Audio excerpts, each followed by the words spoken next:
सतगुरुदेव भगवान की जय।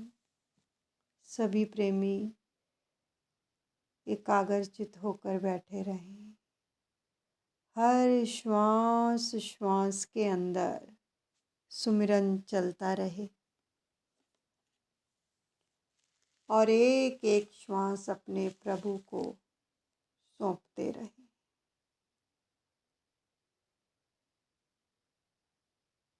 बिल्कुल मौन होकर अपने अंदर की ओर हमें प्रस्थान करना है, अंदर की ओर।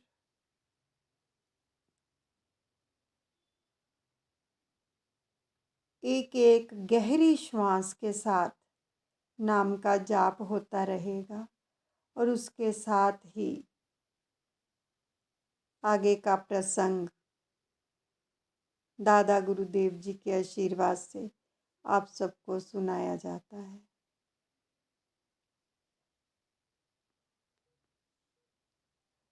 प्रेमियों, हम इस दुनिया में आए हैं कुछ ही समय के लिए और ये समय पलक झपकते ही बीत जाने वाला है। ये समय बीते उससे पहले हमें अपना कार्य कर लेना चाहिए, जिस कार्य को करने के लिए मालिक ने यहाँ पर हमें भेजा है। हमें संत सतगुरु की शरणागति भी प्राप्त हो गई, श्री दरबार मिल गया, नाम की बख्शिश हो गई। क्या उसके बावजूद हमने अपने जीवन को संवारा या नहीं संवारा? हमें ये देखना है कि हमारा जीवन संवरा है या नहीं संवरा, या हम ऐसे ही चले जा रहे हैं। हम कहाँ पर खड़े हैं? हमारी अवस्था क्या है? हमारी अवस्था क्या होनी चाहिए? जिस हस्ती के मालिक हमें मिले हैं, जिन्होंने अपने प्रेमियों के ऊपर अपना सर्व समर्पण कर दिया, ऐसे मालिक की शरणागति हमें मिली है, तो क्या हमने वो अवस्था प्राप्त की जो करनी चाहिए? हमने कभी सोचा नहीं है कि हमारी जो वृत्ति है कहाँ फंसी हुई है, हमारी ऊर्जा कहाँ बह रही है। कभी ध्यान नहीं दिया हमने, है ना? कहाँ बह रही है हमारी ऊर्जा? देखो, श्री पंचम पातशाह सतगुरुदेव भगवान जी के वचन हैं कि अपनी सुरती को ऊपर उठा लो, अपनी सुरती को ऊपर उठा लो। बहुत बार वचन हुए हैं ये, लेकिन हमारी सुरती की धारा, हमारी ऊर्जा कहाँ बह रही होती है? ऊपर की ओर नहीं, हमारी सुरती की धारा नीचे की ओर बह रही होती है। कब बहती है सुरती की धारा? नीचे की ओर कब बहती है और ऊपर की ओर कब बहती है? जब हम अपने सतगुरु के श्री चरण कमलों से जुड़ते हैं, उस परम पिता परमात्मा से जुड़ते हैं, अपनी सुरती को एकाग्र करते हैं, श्वासों की ओर ध्यान देते हैं कि हमारे श्वास खाली तो नहीं जा रहे। हर एक श्वास के साथ साथ सुमिरन चल रहा है, उस मालिक की याद बनी हुई है, तो समझो आपकी सुरती की धारा, ऊर्जा ऊपर की ओर बह रही है। उस समय हमारी सुरती की धारा ऊपर की ओर प्रवाहित होनी शुरू हो जाती है। लेकिन नीचे की ओर कब बहती है? जब हमारे मन के अंदर किसी के प्रति भी ईर्ष्या, द्वेष, छल कपट, निंदा, चुगली, ये सब चीज़ें आनी शुरू हो जाती हैं तो समझो सुरती की धार हमारी नीचे की ओर बह रही है, हमारी ऊर्जा नीचे की ओर प्रवाहित हो रही है, जिसका कोई भी लाभ नहीं है। लाभ तो हमें तभी मिलेगा जब हमारी ऊर्जा ऊपर की ओर प्रवाहित होगी, उस परम पिता परमात्मा से मिलने के लिए अग्रसर होगी, तभी हमें लाभ प्राप्त होगा। इसीलिए हमारे श्री परमहंस दयाल दादा गुरुदेव जी के वचन हमेशा याद रखा करो कि तर्क वितर्क से दूर रहो, वाद विवाद से दूर रहो। जो भक्ति पथ पर चलते हैं साधक, वो इन चीज़ों से परहेज करते हैं, क्योंकि कोई ऐसा इंसान अगर आपको मिल जाए ना भक्ति करते हुए, जो आपसे तर्क वितर्क करने लग जाए, वाद विवाद करने लग जाए, तो अगर हम भी उससे उलझ जाएं तो समझो हमारी सुरती की धारा नीचे की ओर बहनी प्रवाहित हो गई है। इस चीज़ का हमें ध्यान देना चाहिए, लेकिन हम देते नहीं हैं। इसीलिए तो हमारी सुरती एकाग्र नहीं होती, क्योंकि हम इन चीज़ों में फंस चुके हैं।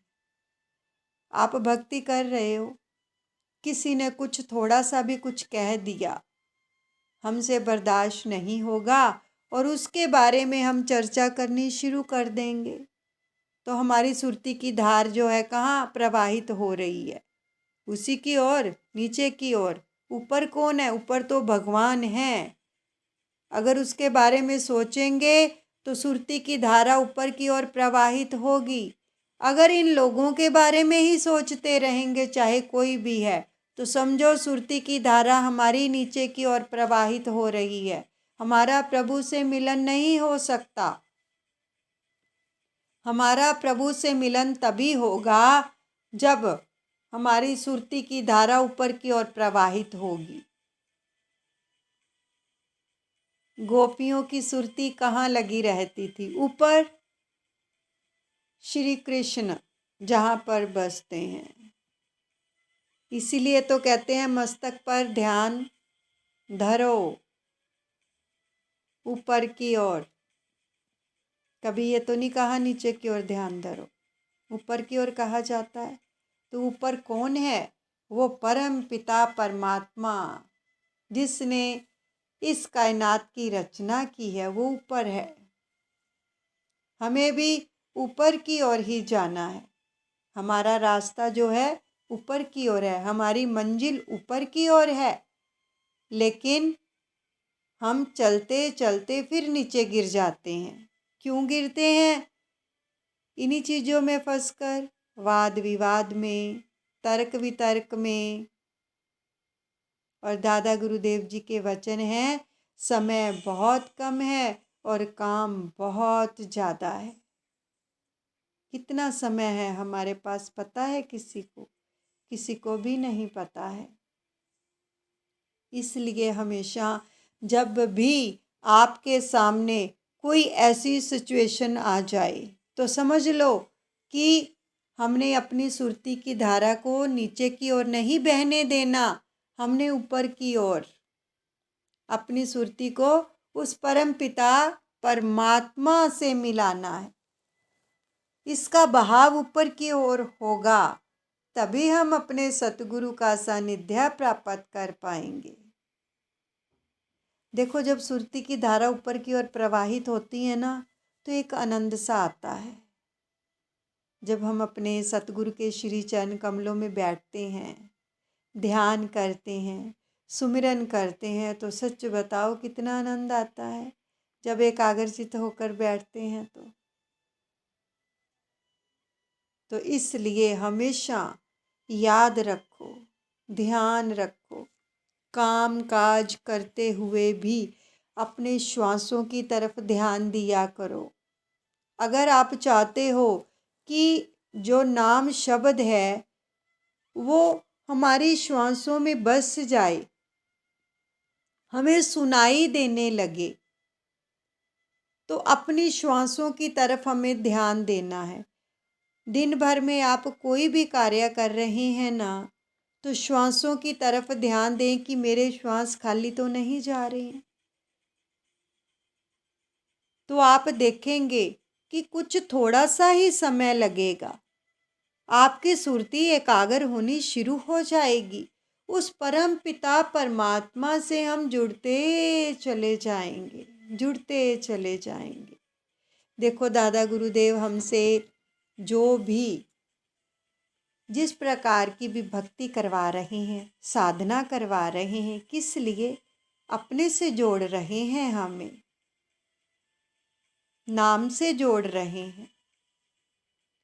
जब हम ये साधना करते हैं, अपने कानों को पकड़कर माफ़ी मांगते हैं, तो सच बताना, जो सच में जुड़ते हैं, एक अनुभव होता है कि हम एक नादान बच्चा बन गए हैं।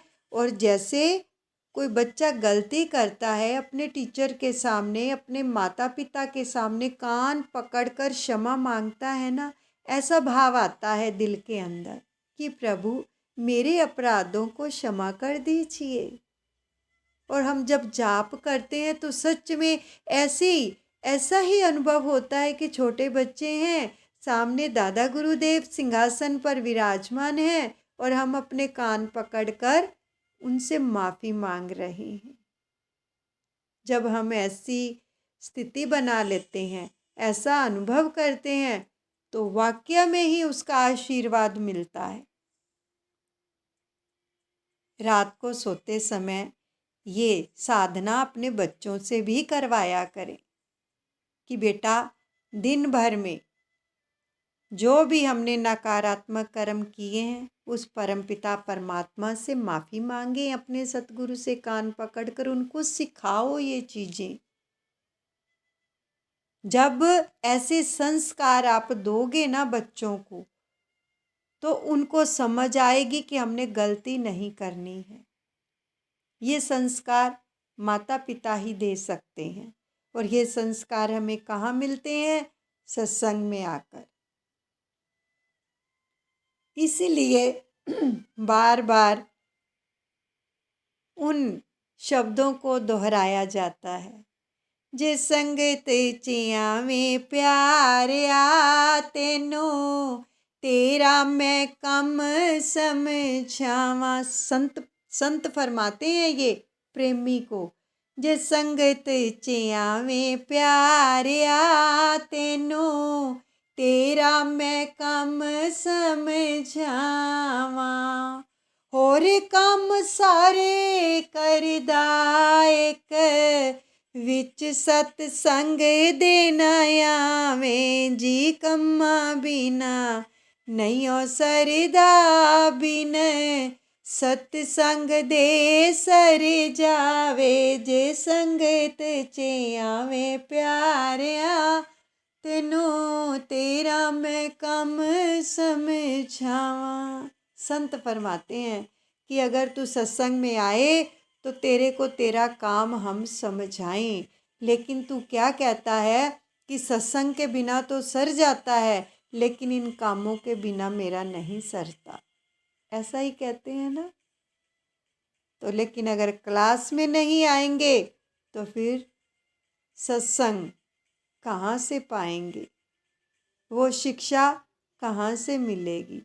और दूसरा, इस कलयुग के अंदर जो हमें सतगुरु मिले हुए हैं, वो पूर्ण सतगुरु हैं, पूर्ण, जिन्होंने हमारी जिम्मेदारी उठा रखी है भवसागर से पार कराने की। है कोई ऐसा जो हमें कहे कि आपको भवसागर से पार करवा देंगे?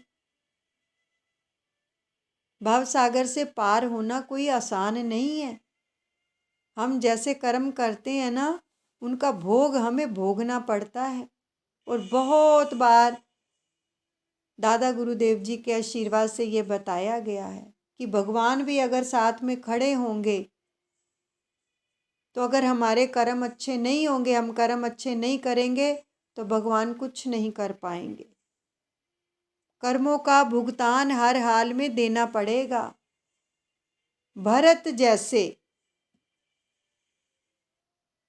भगत को, जो कि प्रभु श्री राम जी के भाई थे, भैया थे, उनका भी कोई ऐसा कर्म आ गया कि उनको हिरण की यूनी भोगनी पड़ी। पढ़ा है ना सबने? तो ये मत सोचना कि जो मर्जी करते रहो, कर्म तो भोगने पड़ेंगे, हर हाल में भोगने पड़ेंगे। वो यूनी उतनी समय के लिए भोगनी पड़ेगी हमें। इसलिए बार बार चिताते हैं, अपने विचार वाणी व्यवहार की साधना करो। किसी को भी इस वाणी के द्वारा ऐसे शब्द मत बोलो जिससे सामने वाला आहत हो जाए। कभी अपने मन के अंदर किसी के प्रति विचार ऐसे मत रखो और किसी के साथ दुर्व्यवहार मत करो, क्योंकि सामने वाला जो कर रहा है सो कर रहा है, हमें उससे कोई लेना देना नहीं है, वो उसके कर्म है। देखा ये जाएगा भाई, तूने क्या किया, तेरी ओर से सामने वाले को क्या गया। नबेड़ा तो इस चीज़ का होगा, जो वो कर रहा है सामने वाला वो उसके साथ होगा, लेकिन हम क्या कर रहे हैं सामने वाले के लिए, नबेड़ा इस बात का होगा।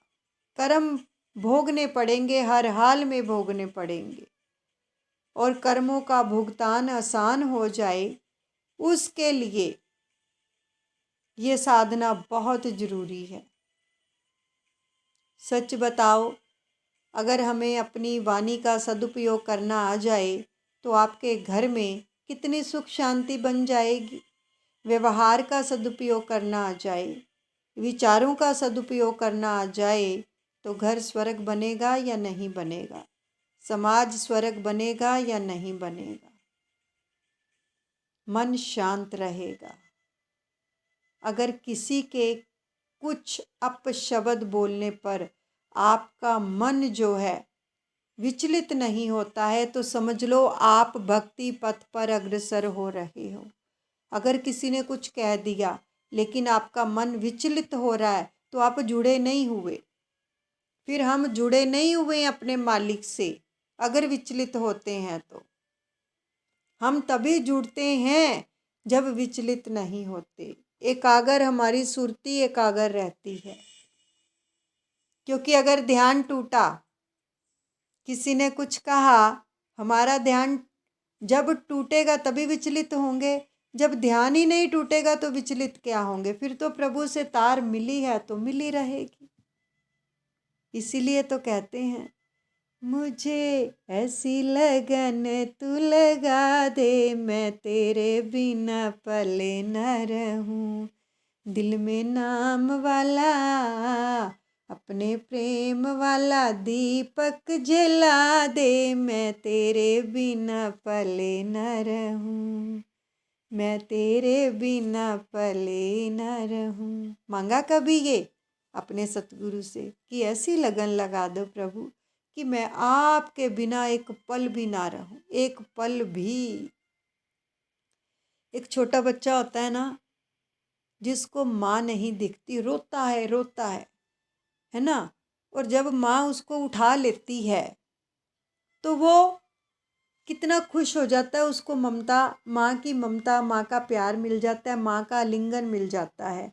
उसको चाहे फिर जब वो अपनी माँ की गोद में होगा ना, वो जुड़ा हुआ है अपनी माँ से, है ना, उसकी गोद में है, तो उसका सारा ध्यान अपनी माँ के ऊपर है, एकाग्र। उसको आप चाहे महंगे से महंगे खिलौने दो, खाने के लिए जो मर्जी दो, लेकिन वो कैसे मुंह मारता है ऐसे करके। देखे कभी छोटे बच्चों को कि मैंने नहीं लेना, मेरी माँ है बस, मुझे कुछ नहीं चाहिए। इसी प्रकार ही ये छोटे बच्चे हमें सिखाते हैं सारा कुछ, लेकिन हम इनसे भी सीखते नहीं हैं। क्या सिखाते हैं कि हम भक्ति कर रहे हैं, भक्ति पथ पर अग्रसर हो रहे हैं, बीच में कोई आ गया, किसी ने क्रोध कर दिया, किसी ने अपशब्द बोल दिए, किसी ने दुर्व्यवहार कर दिया, अगर तो हम एक छोटे बच्चे की तरह अपने सतगुरु की गोद में हैं तो उसकी बातों की तरफ कोई ध्यान नहीं देंगे। अगर हमारा कनेक्शन टूटा हुआ है, जुड़ा नहीं हुआ है, फिर हम उनके पीछे लग जाएंगे। तो समझ लो कनेक्शन नहीं जुड़ा हुआ। जब भी मन विचलित हो ना किसी की बातों को लेकर, क्रोध आए, तो समझो कनेक्शन हमारा नहीं जुड़ा हुआ। तुरंत जोड़ लो कि नहीं, ये समय नष्ट करने के लिए आया है हमारा। जो भी कोई है, हमारे कर्म भारी हो जाएंगे अगर हम इसके पीछे लग गए तो। मालिक का पल्ला मत छोड़ना, उसकी याद मत छोड़ना, नाम सुमिरन मत छोड़ना, उसका ध्यान मत छोड़ना। बस फिर पूरी गारंटी है उसकी कि आपको कोई हिला नहीं सकता, अगर आपने कस के उसको पकड़ लिया तो। और देखो, जब बच्चे को खिलौने दिए जाते हैं ना, तो फिर माँ भी कहती क्यों बार बार तंग कर रहे हो मेरे बच्चे को, वो नहीं आना चाहता आपके पास, मेरी गोद में रहने दो। जब आप ऐसा अपना मन बना लोगे पक्का, तब फिर वो परम पिता परमात्मा, वो सतगुरु, मेरे दादा गुरु देव आपको नहीं छोड़ेंगे, यह गारंटी है। उसको पीछे हटा देंगे सामने वाले को कि नहीं, लेकिन आपको नहीं छोड़ेंगे। क्यों? क्योंकि आपने उनको कस के पकड़ लिया है, उनकी याद को, उनके प्रेम को, उनके नाम को, तो वो नहीं छोड़ेंगे। बस हमें यही तो करना है, यही करने के लिए ही हम आए हैं इस दुनिया में, कि हमें उसको नहीं छोड़ना, बाकी और कुछ नहीं, केवल उसको नहीं छोड़ना, फिर वो आपको नहीं छोड़ेगा। प्रेम पैदा करो अपने अंदर उस मालिक से मिलने के लिए। प्रेम जगाओ कि मुझे मिलना है। कभी एकांत में बैठे हो, दिन में कितना समय मिलता है हमें, कितना समय मिलता है। हम मोबाइल देखते हैं, फेसबुक देखते हैं, व्हाट्सएप चेक करते हैं, किसके मैसेज आए हैं, किसके नहीं आए। क्या उसका मैसेज चेक किया कभी? वो भी मैसेज देता है कि मैं तुझे याद कर रहा हूँ, तूने मेरे पास आना है। वो मैसेज देता है हमें। हमारे अंदर का जो द्वार है वो नोक नोक करता है, लेकिन हमें सुनाई नहीं देता, क्योंकि हम सुरती की धारा हमारी नीचे की ओर प्रवाहित होती है, इसलिए हमें सुनाई नहीं देता है। कभी एकांत में देखो, दिन भर में हमारे पास 5-5 मिनट, 10 मिनट बहुत समय होता है। चले जाओ ना अपने सतगुरु के पास और जाकर उसके चरणों में खड़े हो जाओ, बैठ जाओ, उससे बात करो, बोलो उसको, मेरे प्रीतम, मेरा जीवन बीता जा रहा है, मेरी सारी आयु बीत गई, मैं मौत के करीब जा रहा हूँ, तुम मुझे कब मिलोगे, कब दर्शन दोगे मुझे, वो समय कब आएगा जब तुम मेरे सामने खड़े होगे और मुझे गले से लगा लोगे। क्या कभी हमने ऐसे पुकारा उसको, कभी ऐसी बातें की उससे? ये है प्रेम जो सबसे ऊपर है, सब चीजें नीचे रह जाती हैं। प्रेम सगाई, सबसे ऊपर प्रेम सगाई। साच कहूँ सुन लियो सभी, जिन प्रेम कियो तिन ही प्रभु पायो। सब कुछ छूट जाता है, प्रभु कुछ नहीं देखता। जिसके दिल के अंदर प्रेम उत्पन्न हो जाता है ना, वो उसके गुनाहों को भी माफ कर देता है। उसने क्या किया है, क्या नहीं किया, सब कुछ माफ कर देता है। लेकिन ऐसा प्रेम जगाओ अपने अंदर कि वो हमारा सब कुछ माफ कर दे। ऐसा प्रेम कब जागेगा? जब हम उससे नेह लगाएंगे तब। इसलिए रोज रोज कुछ समय, कुछ 2 मिनट, 4 मिनट, 5 मिनट निकाल कर अपने सतगुरु से बात किया करो हर रोज। तो फिर वो अवस्था और व्यवस्था भी बना देंगे आपके लिए। अगर हमारी मांग ही नहीं होगी तो फिर व्यवस्था कैसे करेंगे? वो हमारी मांग कुछ और होती है, उसके लिए मांग नहीं होती है हमारी। रोज रोज आज से ये नोट कर लो कि हमने रोज अपने सतगुरु के चरणों में बैठना है, दादा गुरुदेव के, और उससे बात करनी है। मैं क्या करूं, मेरा समय बीत रहा है प्रभु, मुझ पे कृपा करो, दया करो। आप कृपालु हो, दया के सागर हो, मुझ पे कृपा करो, मुझसे मिलो। समय जा रहा है, समय बीत रहा है, मौत आ जाए उससे पहले मुझे आप गले से लगा लो, मुझे दर्शन दो।